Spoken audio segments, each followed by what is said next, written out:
Turning Point is a production of KTCA Channel 2. Tonight from Turning Point. A look at the Twin Cities' forgotten citizens. They are black and Hispanic and Indian, and though they live right in the middle of this vibrant society, they feel left out. That's tonight from Turning Point. People of color, landscape.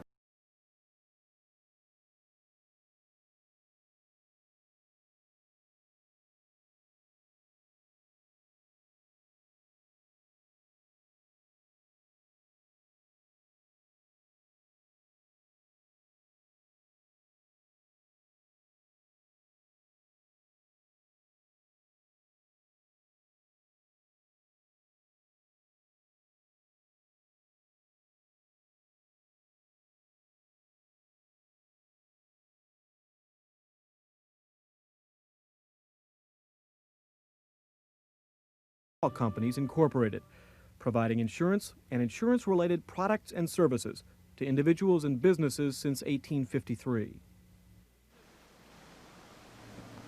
These are the images people typically associate with the Twin Cities. Water, recreation, the outdoors. Images of a bright, shiny white metropolis where good people can live the good life. Watch for a moment.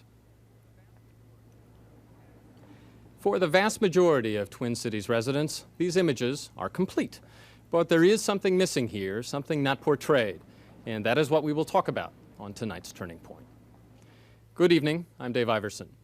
This state is filled with people with names like mine.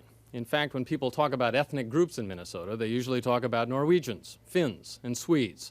This is, after all, a land smitten with all things Viking, from the football team to last summer's journey of the Hjemkomst. But this is not a homogenous world of white. There are other images, other colors. Roughly 1 out of 10 people in the Twin Cities metropolitan area are members of non-white minority groups. Recently, a fair amount of attention has been paid to the newest ethnic group to come to the Twin Cities, the Hmong people of Southeast Asia. Some of that attention has been paid simply because it represents something new. But what about the older, more established minority communities? How much attention do they receive? How familiar, how really familiar are people with the near north side of Minneapolis, with Franklin Avenue, with St. Paul's West Side or Summit University? Those neighborhoods are where we begin tonight's program. Bill Hanley has this report. But I think that the majority of people of color, and particularly black people, most certainly feel that they are, quote unquote, the invisible race inside of a very visible society. The perception is that the only time that we are, quote unquote, really visible is in a negative context. Ron Edwards is a bitter man. As we rode with him around Minneapolis's north side one hot August night, his words were filled with the anger and the sadness and the frustration that he feels. This freeway, which obviously provided hundreds of jobs and hundreds of thousands of dollars of salary, and obviously was built at a cost of millions and millions of dollars, if you will notice, is built basically over the top of probably one of the most depressed economically and employment-wise areas in the city. Black community had to fight like hell to get even a small piece of the pie to get jobs on this facility. You can imagine the psychological impact that this had on these people here. Get on behind the bus and then we'll turn here on the first corner.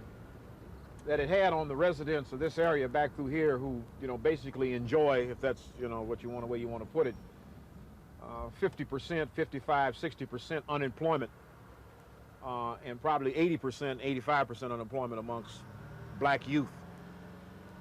These people used to every morning could get up and look out and see them building the bridge, As we rode, Ron Edwards talked about the inadequacy of housing in the community, the stereotyping of the North Side as crime-infested and dangerous, and he bristled when we happened upon a squad car on night duty. You can turn right here, you get a chance to see the action. It's police stopping someone. Why don't you just stop here, turn your lights off, you might get a chance to see what's happening. The police are a containment force. They're basically viewed as an army of occupation, here to make sure that the black community and its problems, quote unquote, don't infect the rest of the broader community. I mean, that's how they think about it. The car is what you call one of the sporting rides. It you know, it has a wheel on the back, and the police have it in their minds that all cars that look like that are driven by black pimps or quote unquote criminal characters, or the part of the criminal element. Yes, I'm angry. Yes, I'm angry, and I'm saddened by what I see, because I don't think that many of these folk are ever going to have an opportunity to quote unquote share a part of the quote unquote great American dream, or really sharing a part of the American apple pie. I heard you once flew from Paris to London. I heard you once flew from Paris to London. Upside down. I didn't want to bruise your roses. Okay. Roses. Again, take it from where Zalier comes over to the table. Give me some pacing. Give me some pacing. The Summit University area of St. Paul might not be where most people would expect to find a struggling drama workshop. This one is part of the Inner City Youth League, run by a well-known and apparently well-liked member of this community, Bobby Hickman.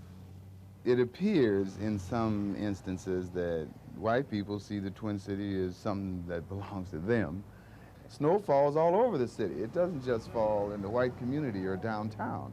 And a lot of people get the impression then that the minorities came here for one reason or the other, having to do with work or school or something, so they're all executive types.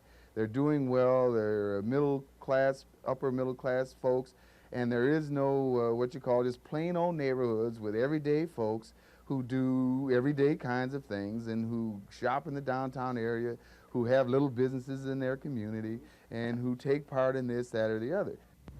Okay, we're here now going south on Dale Street. As we rode and walked through the Summit University neighborhood in St. Paul, it was clear that there is one dominant image of the area that Bobby Hickman is trying hard to overcome, the decades-old stigma associated with the corner of Selby and Dale. We've been doing a lot of things up here to try to dispel the notion of it being just a notorious intersection. I mean, there's people around, obviously, who seem to be just doing nothing or standing around, but, you know, there's a lot of good things happening up this way, too.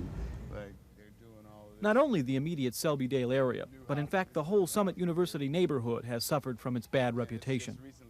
Hickman, though, points with pride to the strong sense of community, attractive new housing, and the small but largely successful shopping mall, which Hickman hopes points to better times ahead. And this is the Cleaners here, which is owned and operated by a black family. And as you can see, they seem to be doing all right. Hi, Jim. Your dad around? No, he's not. Busy as ever anyway, huh? You know, that was one of the problems. A lot of the businesses left the community during the 60s and early 70s. And that was our whole notion, to get some more businesses going, because any community that doesn't have any businesses is probably in bad shape, tax-wise and what have you. Okay, Eddie, thanks a lot. Oh, incidentally, you have to meet Central's homecoming queen. Oh, is that who this is? Yeah, yeah. So you're all graduated from Central then? Yes. You're going to go to any college? University of Minnesota. Oh, great. What are you going to study? Law. Law? I started already. Summer. It's a lot of work. Yeah. You ready for that? Yes. Are you sure? Yes. So after you graduate and everything, you're going to come and practice law right here at home, are you? I think I'm going, yes. I'm going to go to Atlanta, though, and spell me. Then I'll be back. Oh, good, good. Hi, is James here? How's things going? Does it look like it's going to be a winner for you here, Jim? Oh, I think so. Few improvements need to be done, but, you know, as the most part, you know, I think it's going to be really good here. This is the first type of venture it's been where a number of black businessmen have been able to, you know, put something together in one location. And, you know, it's a little slow start. I've been here 3 years as of September 27th. And, you know, as with any other new business, there is, of course, ups and downs. But for the most part, I feel that, you know, I would definitely survive here. The new sense of determination and community, which marks this St. Paul neighborhood, seems shared by business people even along Selby Avenue. Mary Fletcher runs the Tom Thumb food store on Selby. Uh-huh, caught you, didn't I? Oh, wow. Well, don't run. We want to talk to you. No, you've been here at Tom Thumbs now how long? 13 years. 13 years. I remember when you first started. 13 years. And how's it going? Is it fairly successful? Not bad. Things are looking up. Seems as if the neighborhood is coming back. We're getting more traffic. New people every day. Yeah, that's good. I've met quite a few friends. In fact, everybody knows me. That's right. You like this community pretty well? Yes, I do. I live in this community. If I had a choice, I wouldn't move. If I had a choice to move out in Highland, one of the aristocratic neighborhood, I'd prefer living right here. Sure, I've learned a lot about happiness on Franklin Avenue. The same feeling of optimism felt by Bobby Hickman is shared by Judy Fairbanks, who grew up and lived within the Indian community on Franklin Avenue in Minneapolis. For her, the stereotypes long associated with the neighborhood are outdated and exaggerated and simply wrong.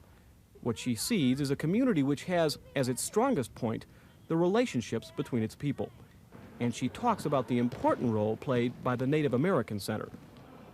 Toronto is an Indian word that means gathering place, and I see Franklin Avenue as a gathering place. When a stranger comes to town, they come to the avenue, and they're bound to see somebody they know. For Judy Fairbanks, as for Bobby Hickman and others, the future independence of their neighborhoods rests largely with economic vitality. Judy Fairbanks boasts of the shopping center going up on Franklin Avenue, and Gil DeLeo dreams of one being built in his community on the west side of St. Paul. From that whole block all the way down to over here to the corner of where that green sign is an idea that they came up with for an enclosed mall. One big factor standing in the way of economic progress here and in other Twin Cities neighborhoods is fear. Fear and the simple misconceptions held by many outsiders about what life is really like here. In the media, on TV, in books and magazines, we're still portrayed as the Chicano with the large bandito Mexican hat, with the Zapata mustache, and we're lazy, and all we want to do is try to make a quick buck. And that image, I think, has been a detriment to us.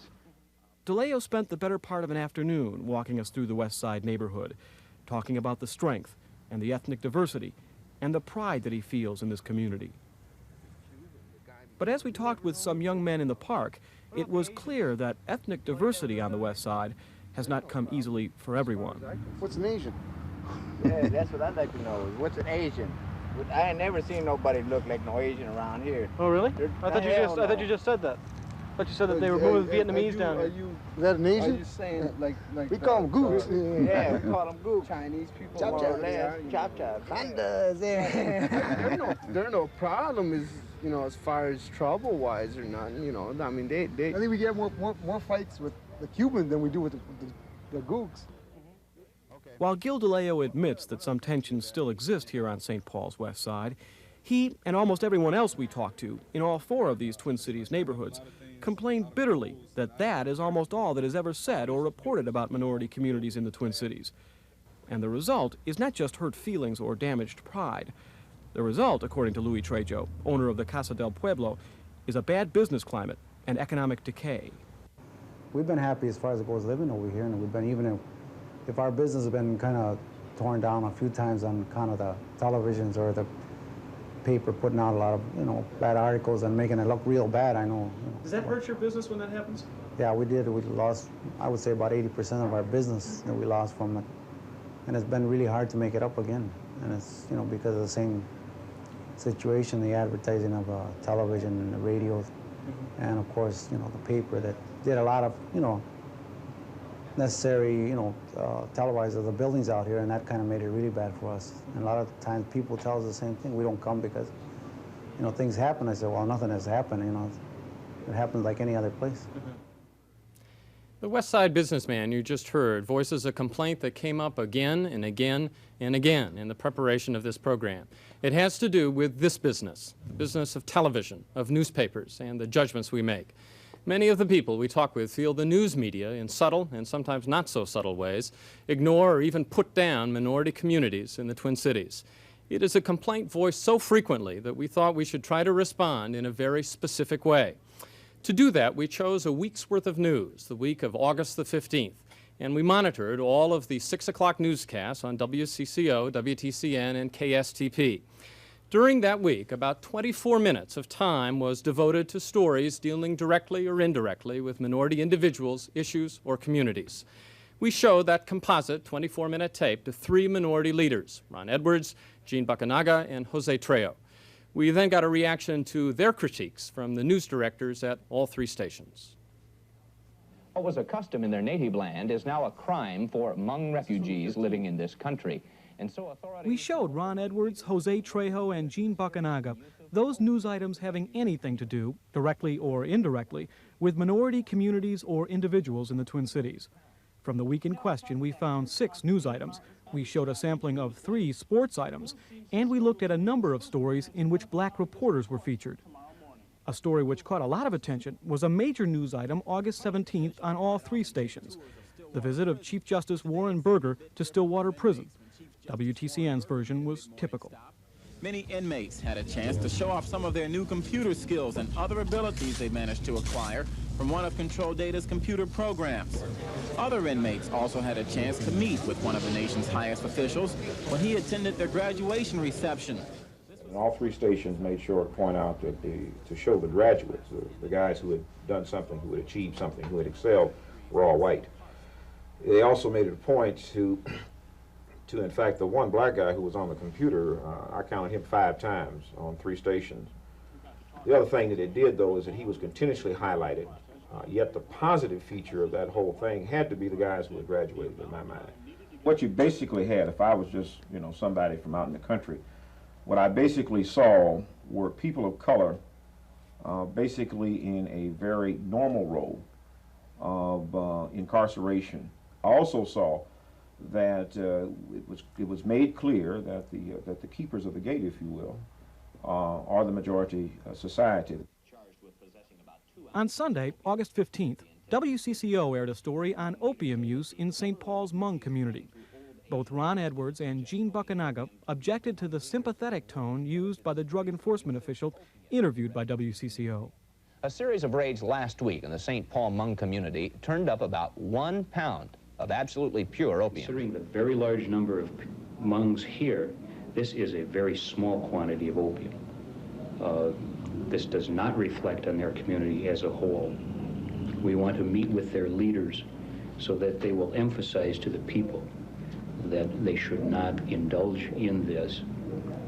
And I presume that a very small number of them actually do. We have compassion for them, and we think they're going to make it.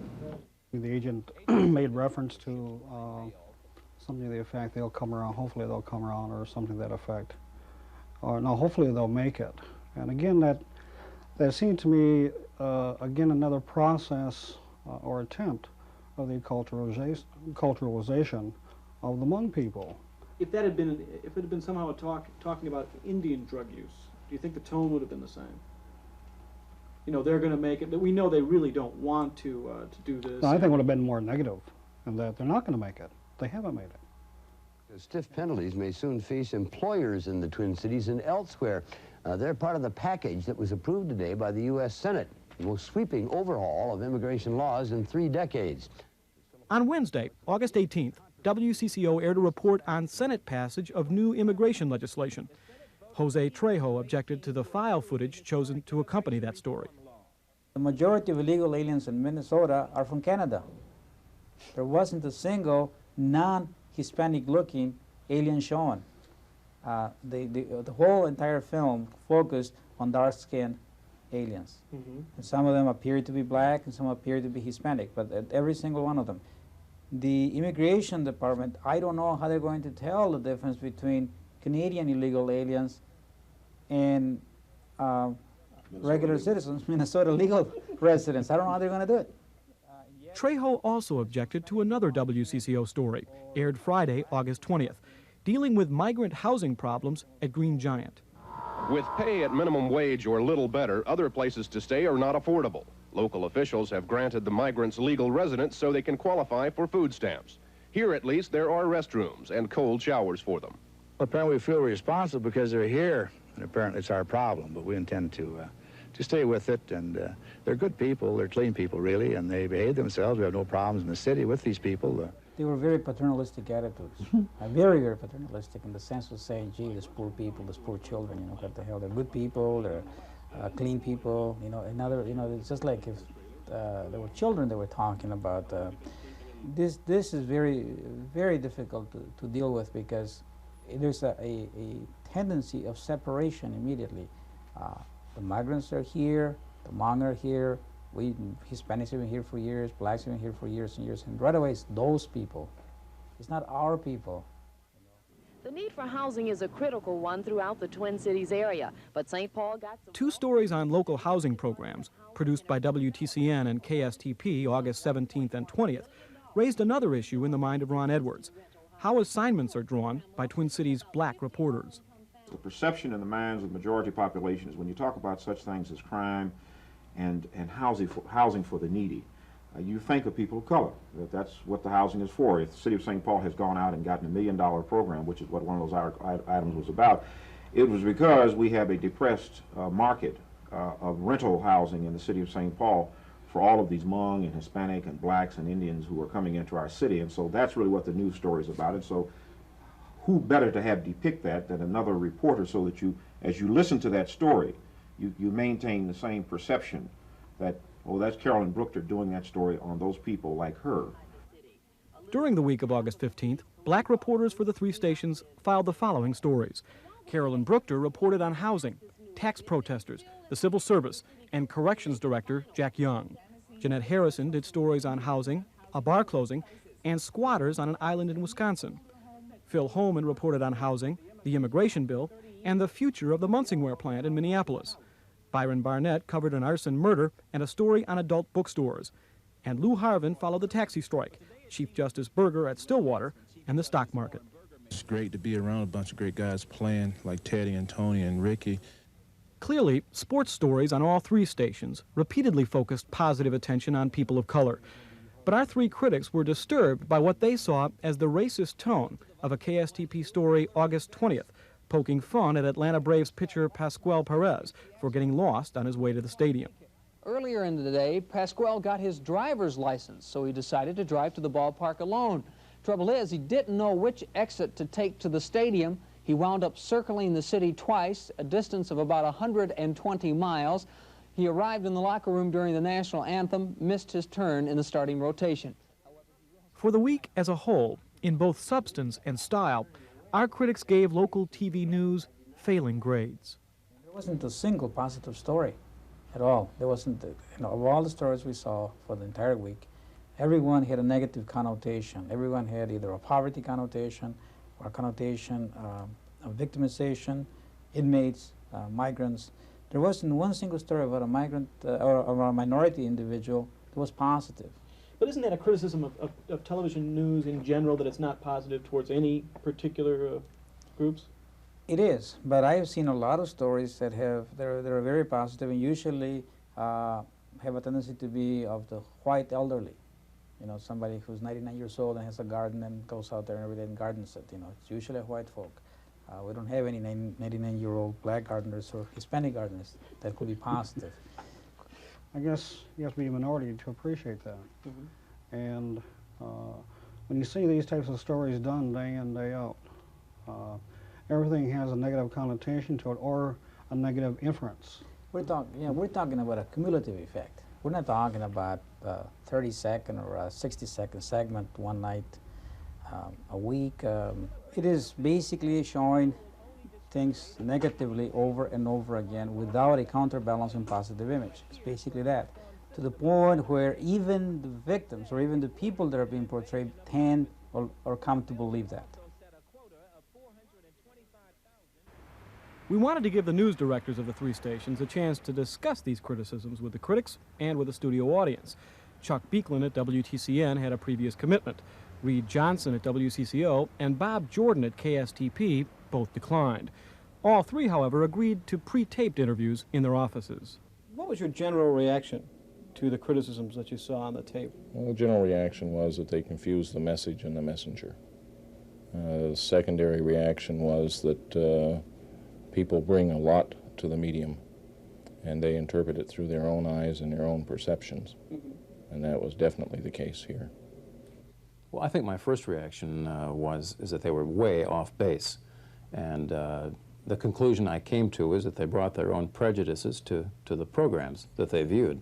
Do you think people are just hypersensitive or oversensitive, the people that we saw? No. I think their concerns are valid, and to label them hyper or over-concerned would be unfair. There are real concerns in their minds. I've talked to all of those individuals, and I think their concerns are real. I think that sometimes it's just a matter of different views of what two individuals or two organizations think of as being correct. We asked specifically about the criticisms aimed at the footage used during the WCCO immigration story. That criticism may be valid. It very well may be that the Enforcement Administration is overlooking the influx of illegal Canadians living here. But to some degree, you respond to the events of the day, and it seemed to us that doing the stories and being involved with them that there was more of a concern about the Hispanic aliens.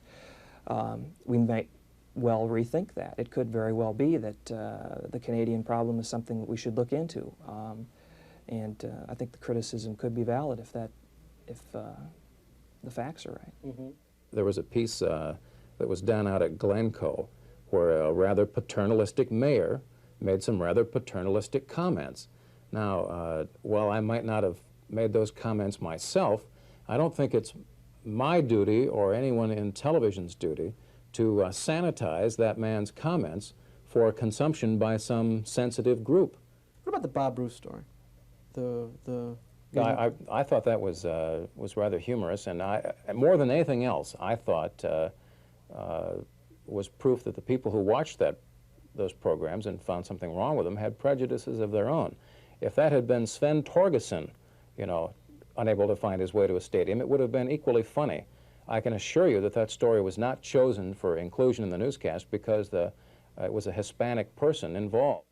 And was that ever discussed? Absolutely not. I think the question we'd have to ask then is, are we to henceforth purge from our newscast any questionable mention of any racial group?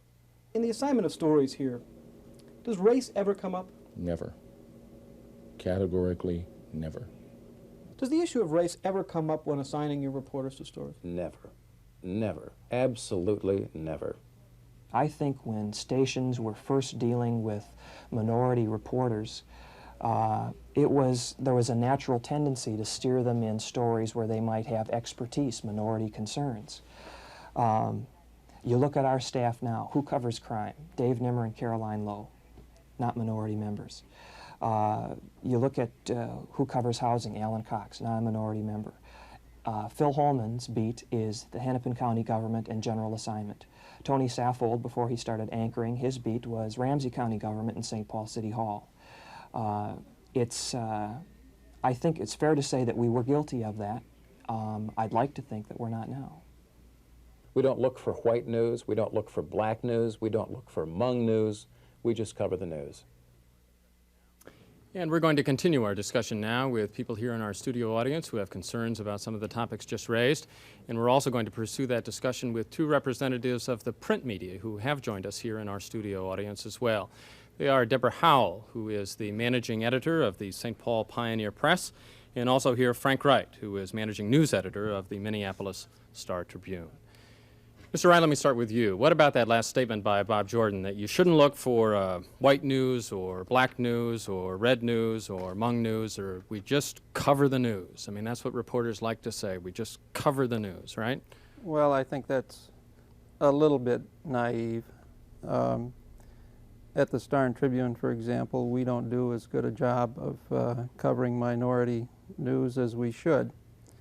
We have tried to do a better job.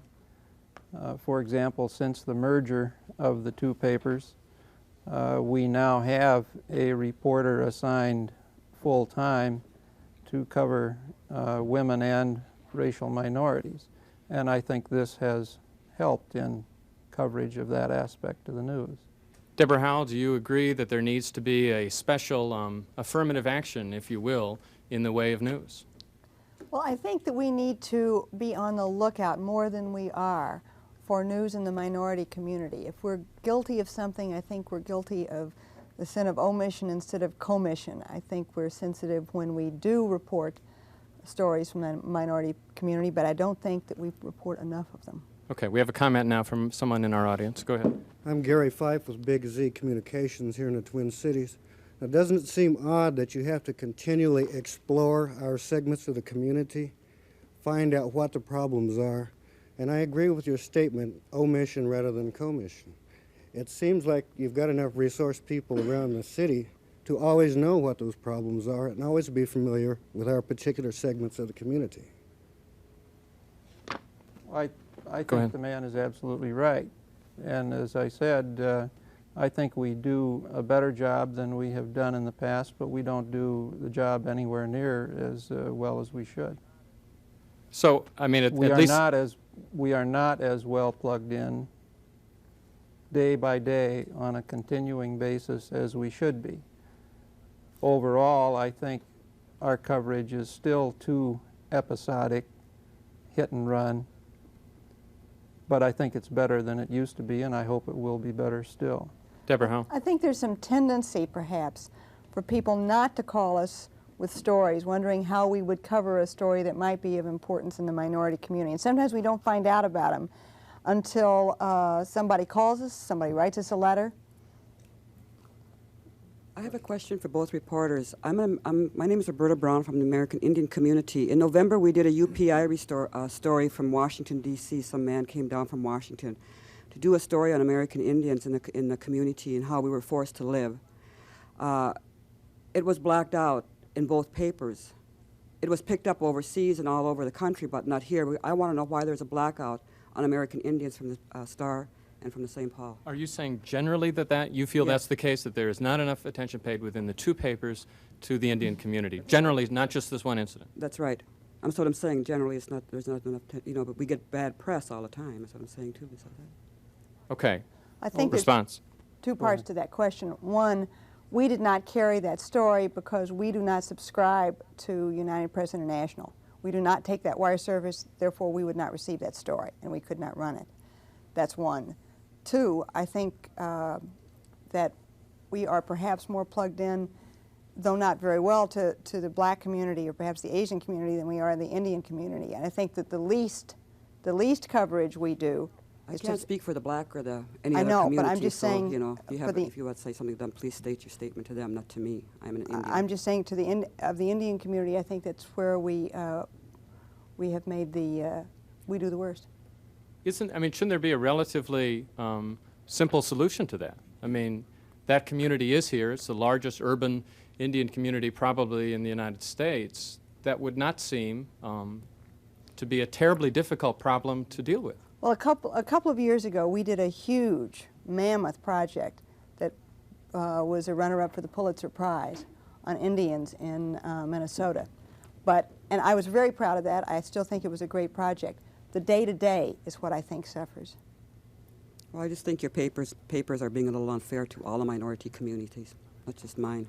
Okay, we have another comment here in the back. Go ahead. I'd like to comment on the articles that she was talking about the Indians in Minnesota, and that's the thing that I'm concerned with, because from her paper, I think it was St. Paul Pioneer, that a couple months ago there was they and the Minneapolis Star, and all those always center on like when the Indians are having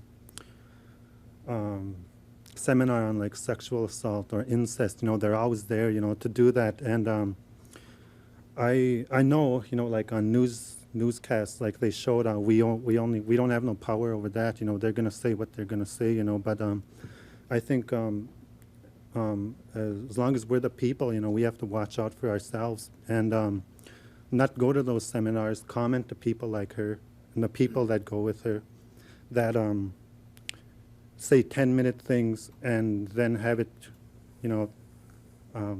put in as a two-sentence thing that says negative things about our people in the community, because that wrecks. I'm a social work major, and it wrecks the professionals in our community, because our people lose trust in those people who go around making these comments on whether they're negative or not, or whether they're blocked out by people like her.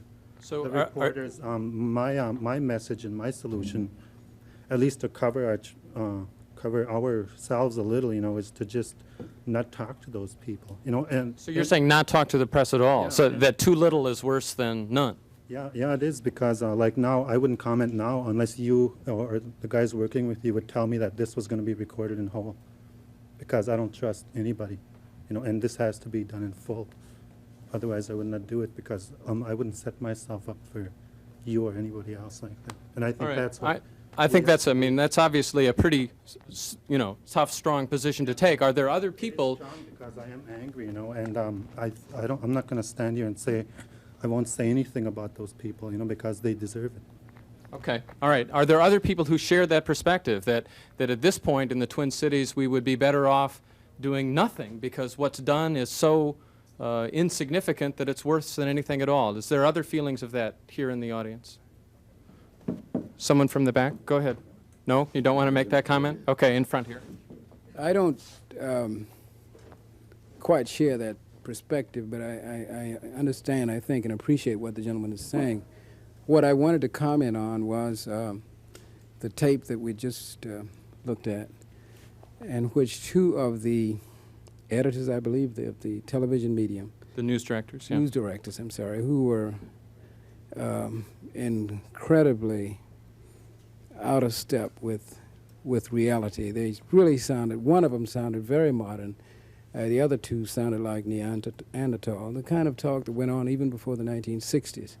That I don't recognize race, and it's a factor in our lives. I don't see stories, and there may be instances where it's necessary to do that.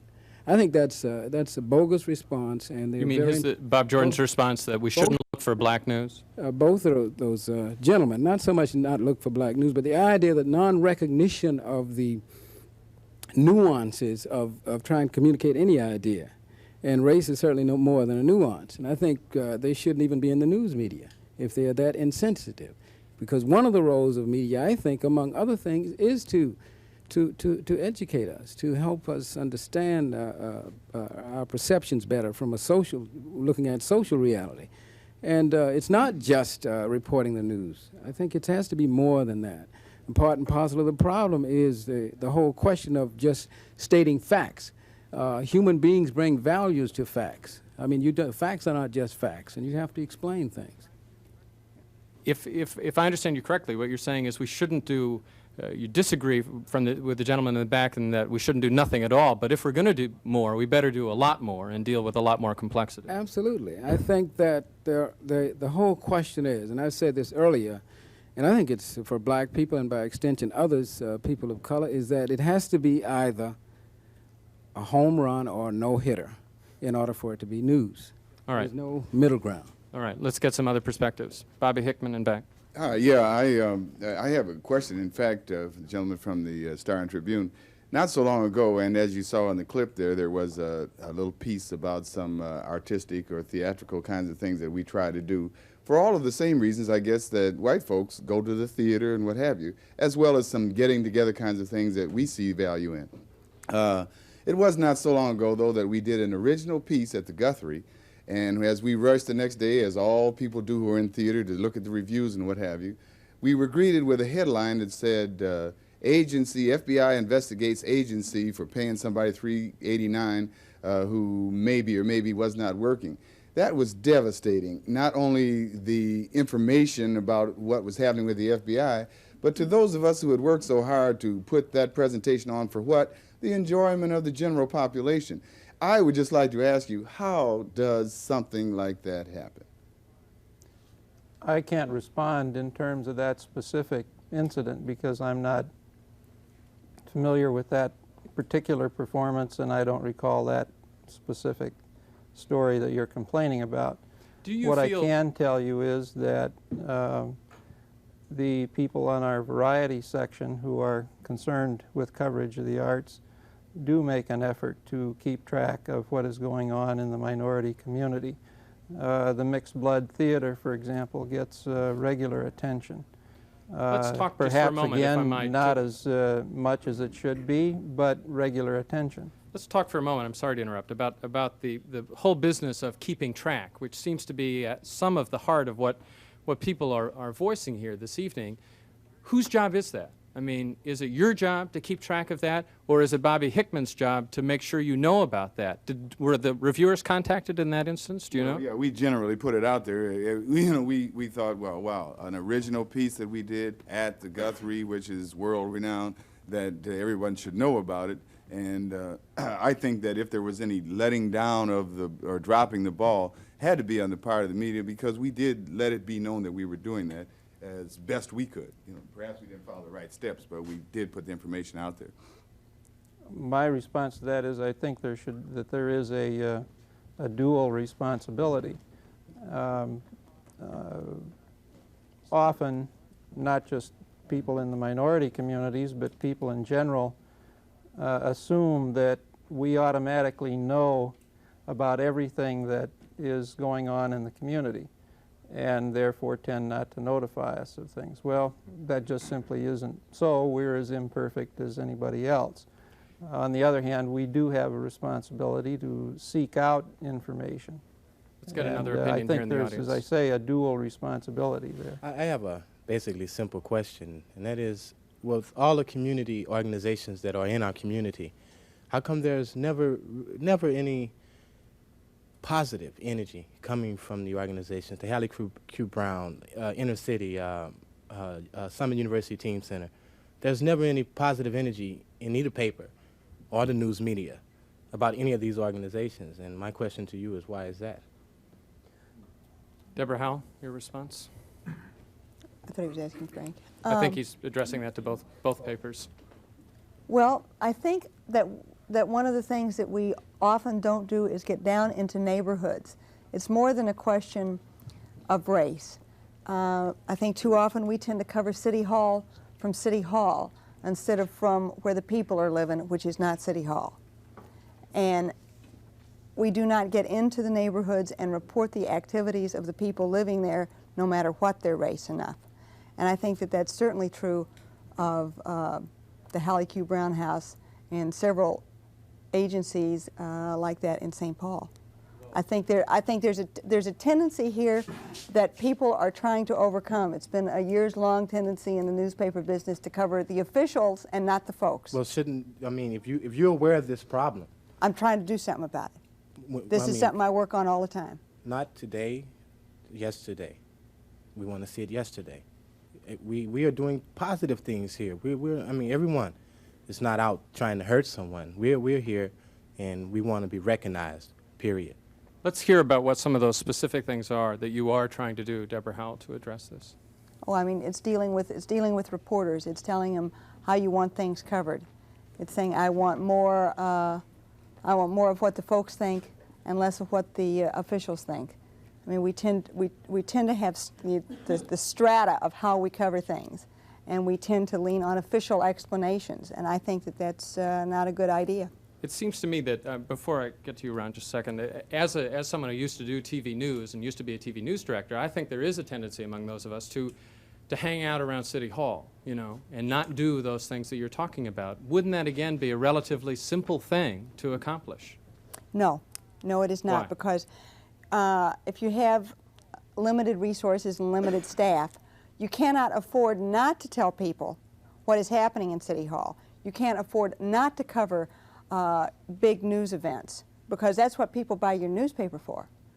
And so if you've got to cover those, and so you've got to somehow get this other in between. Yeah, I don't think anyone's suggesting that it's either or. Ron Edwards, go ahead. Just a question for both Mr. Wright and Ms. Howell, and has to do with interlocking relationships between the media itself. I would imagine that this evening you would feel a little discouraged having to kind of sit in the hot seat with representing the written media, with those who represent the visual media not having the intestinal fortitude to come here tonight. But on the other hand, I'm interested and have been interested for a number of years of the interlocking relationship between the written media and the visual and spoken media, in the relationship that both of your respective companies have with a quote-unquote holding company that controls one of the TV stations in the city. That goes back to the question that was posed to the editors or to the managing news directors of the respective stations, particularly KSTP and WTCN, who seem to be reasonably naive about the existence of racism in their newsroom. Do you agree with what those two individuals said? I know, Mr. Wright, you've spoken to it, but do you totally agree with what they said with respect to the fairness and even-handedness of the distribution of news? We need to make this a last response, so go ahead, please. No, I do not agree with, I agree much more with Reed Johnson than I did with the other two.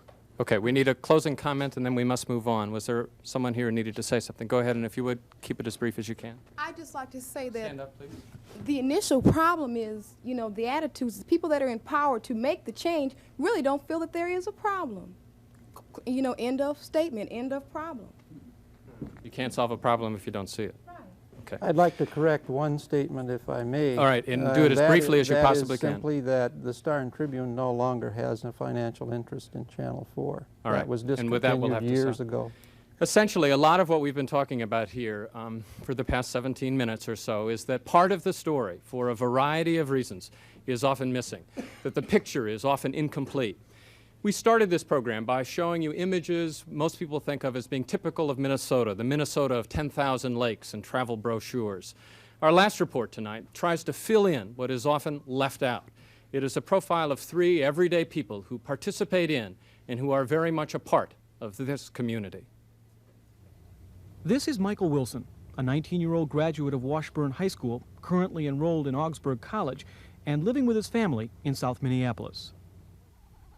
This is Sheila White Eagle, who lives in St. Paul, works for the St. Paul Area Council of Churches, is married, and the mother of 3 children.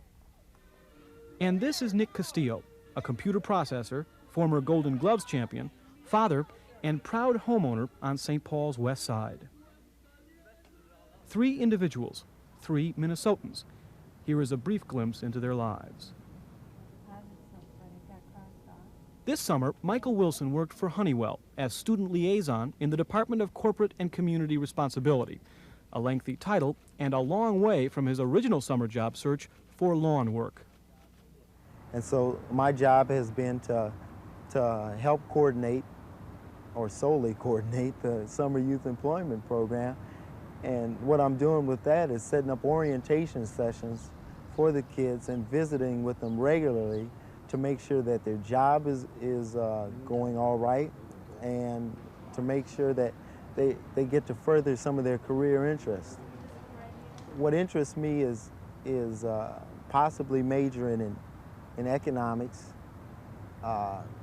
going to business school, getting my MBA, hopefully continuing with the education and maybe even get a law degree.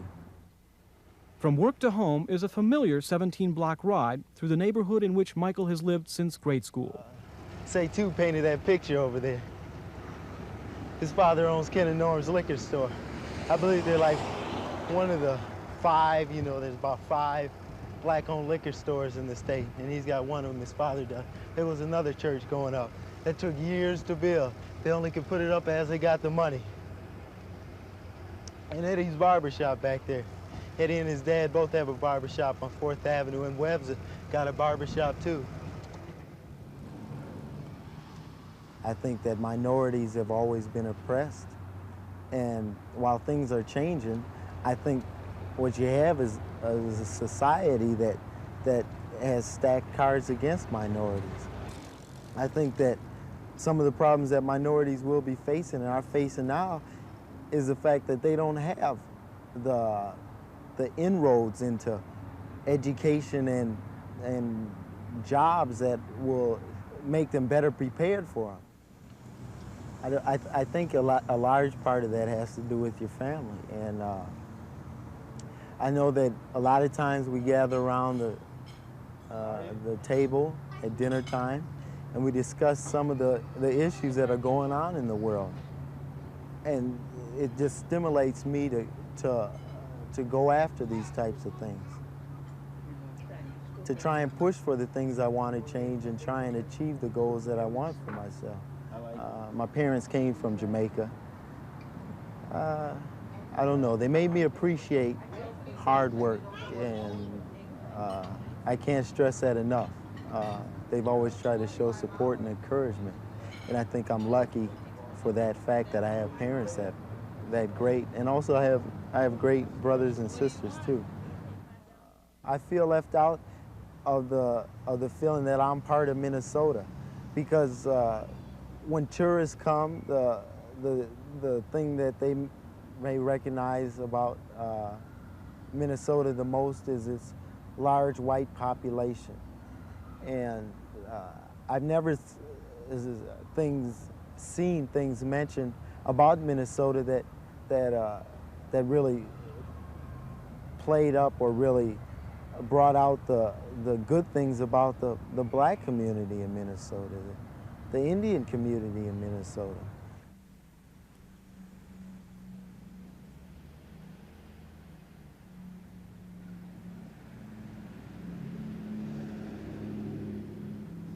Hi. I'm calling to find out about the menu for the funeral party tonight. It is Sheila White Eagle's job to help other people. It is also part of her heritage. In the Department of Indian Work of the St. Paul Area Council of Churches, Sheila provides emergency services, including food, transportation, and housing. She feels this work is consistent with her way of life. Sheila grew up in Albert Lea and recalls early encounters with racist attitudes. Grade school was okay. High school was where the difference came, where all of a sudden people and all the kids that had been our friends realized we were Indian, and we realized we were Indian, and I thought everybody went to powwows, and I found out not everybody did, and the coloring made a difference, and the lifestyle.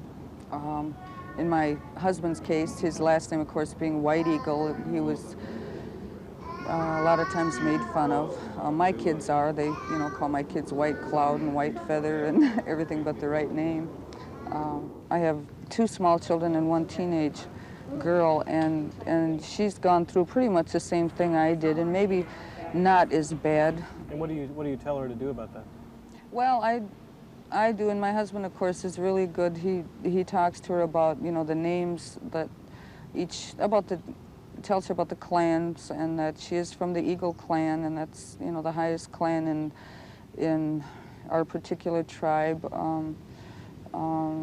When they talk about it, they refer to it as the chief's clan, and so he helps her a lot as far as instilling, a lot of pride in her name and her heritage. And one of Sheila's main responsibilities at work is the delivery of emergency food.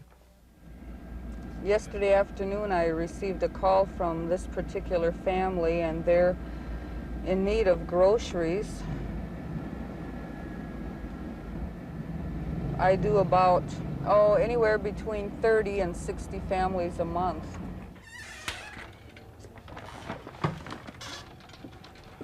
Come in. Hello. Hello. I brought you some food.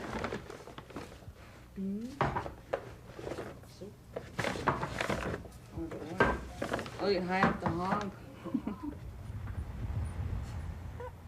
Well, as soon as I get home, I usually watch the news and read my newspaper, and then we have somewhere along the line have our dinner, and the kids will, occasionally we'll take them to a park or somewhere for them to play. We don't have a large yard. The Indian culture has had, the family unit has always been important, as it has been with the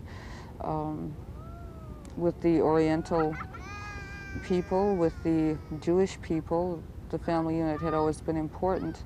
The only difference is that with the American Indian, we have not had the same economic advantages to assist each other as well, probably. Indian people are really religious and spiritual, and between the sense of humor and spirituality and the family unit, I think that's made the whole culture survive. Got a job, I think he worked when he was 15 years old. He got a job in the packing house, and always brought his money home to his mother. So everything is special about my sons, all of them. Everybody did something for the family at one time or another. Nick Costeo thinks very highly of his mother, too, but he remembers regretfully a rocky childhood and causing her a lot of grief. You know, I was going to juvenile court, man, you know, going through them phases with my parents, putting them through all that stuff, you know. A lot of my friends, you know, got sent away, but that's the way we were. I mean, that's, you know, we were tough, you know, Chicano kids, tough people. We wanted to be tough, and we were tough.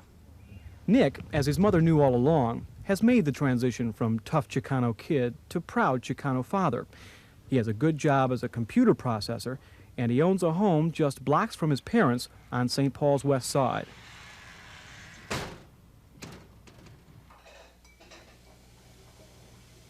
I take it you're fairly optimistic then for the future of your son? Oh, sure. You know, I think I want to make sure he goes to good schools. I want to make sure that he's got good teachers. I want to make sure he's got direction. He's my son. Just like he won't make the mistakes I made. Okay. Okay. Mickey? Yeah, how you doing, Pa? Okay. You want some coffee? Yeah, please. Yeah. What you been up to? How you feeling? Yes. Keeping with the weather, you know. Hot enough, huh? Sure, my dad probably had it real hard. He had to work all them sloppy jobs, you know, work hard, you know. Had to take probably a lot of stuff from people that he didn't want to take, you know, just to make a living. But, oh. Why not? You'll be all right. You and Mom? Well, we go dances together sometimes. I take them to dances. We go to picnics together. Family all gets together. We're starting to get together every week now, you know, more or less. Try to, you know, enjoy the nephews and the nieces and get my sisters and brothers' kids and let them all get crazy. You know? Okay, no, let them bat aim, and then you, then Amo. Amo, us three against them guys. Come on. Come on, I gotta have some outfielders here. I'm not the only guy out here. You want me in the middle or what? They don't want to take you like that. They don't want you to act like you're taking a picture. What can you ever say about your mom and dad? I mean, it's always got to be good. You know, my mom and dad probably are the most, I couldn't even describe them. I mean, there ain't even words to describe your mom and dad.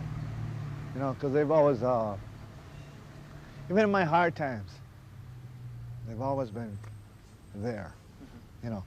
They've always, how would you say, when you have no more friends in the world, and the thing looks all bad to you, they're the ones that are there. They're the ones that have always been there, and they're the ones that are there, you know. And people don't understand. I guess I would just say, I can't describe it. I mean, I can't describe how much love I have for them people. Brothers and sisters, I love them too, but I don't love them like I love my mom and dad. You know, we're all together yet. I mean, our generation of Casteos that come from, you know, the old West Side, as I say, right? We're still alive and we're still together and we're still pretty good health. Well, we want to enjoy the new generation and hope they keep the ties to enjoy their generation. Minnesota's continuing heritage